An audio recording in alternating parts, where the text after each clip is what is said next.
Hey, magandang araw nga po muli sa inyong lahat. Ako pong muli si Engineer Pax. Ngayong araw nga po ay samahan niyo ako at magpapaturo tayo ng FDT kay Engineer Elton. At ngayon guys, papaliwanag ko sa inyo kung ano ang FDT. Ang FDT guys, ito ay isang field density test na ginagamit natin para malaman ang compaction ng ating lupa. Ang ibig sabihin naman po ng compaction is ito ay kung gaano kasiksik ang ating lupa at kung gaano ka-compact or gaano katigas ang ating lupa bago ito buhusan ng isang konkreto. So, for today's video nga guys, ay ituturo nga sa amin dito kung paano ang tamang procedure kung paano mag-perform ng FDT or field density test. So, yun nga po guys, ang unang nga po natin gagawin is papakuan natin po ang ating plate, paikot po para maging secure at stable siya kapag tayo ay nag-perform na at naghukay ng butas. At yun nga guys, pagkatapos natin ma-secure at mapakuan siya, magsigilid ng ating plate is maghukay po tayo ng 20 cm na butas. At yun nga guys, habang nag-ukay si kuya is kami naman po ay nagkikilo-kilo dito ng mga aming gagamitin na mga lata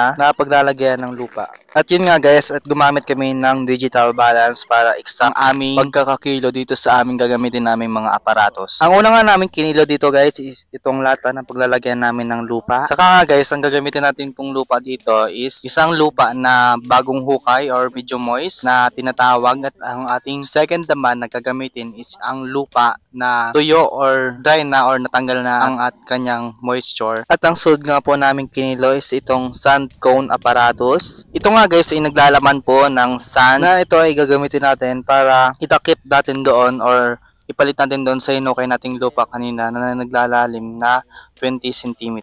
Ang tawag nga po pala sa sand na ito is Ottawa sand. So yun nga guys, pagkalipas nga po ng isang minuto na paghukay ng aming workers is nabuo niya na po ang 200 cm na lalim na butas, at yun nga po ay kumuha kami ng soil sample para ikilo siya habang moist pa siya or medyo basa-basa pa siya. At yun nga guys, after nga natin mahukayin itong butas na lalim na 20 cm, agad nga naming pinatawag itong sand cone apparatus namin para i-measure kung ilang quantity ba ng lupa ang nabawas sa aming nahukay. So yun nga guys, at kumuha nga kami ng soil sample doon sa planggana. Ito po ay medyo moist or medyo basa-basa po na lupa.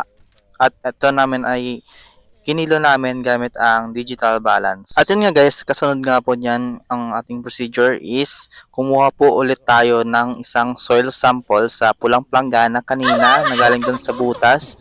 At itong isang lupa naman ito is pinilad natin para maging isang dry siya or mawala ang kanyang pagkabasa-basa or ang kanyang pagka-moist. At after nyan nga guys is kukuhain natin ang bawat weight ng ating mga soil sample, at meron tayong pipilapan dyan na form na kung ilan ang bigat ng ating moist na soil at kung ilan din ang bigat ng ating dry na soil, at i-compare natin siya dun sa table gamit ang Excel. So yun nga guys, ang kahalagahan po ng FDT is ma-determine natin kung ilang percentage na ba ng compaction ng ating kalsada or ang ating surface na pagbubuhusan ng konkreto. So yun nga guys, pagkalipas nga po ng ilang minuto after natin na maitaob ang ating sand cone apparatus is kikiluhin natin ito ulit kung ilan nga po ang nabawas doon sa ating hukay.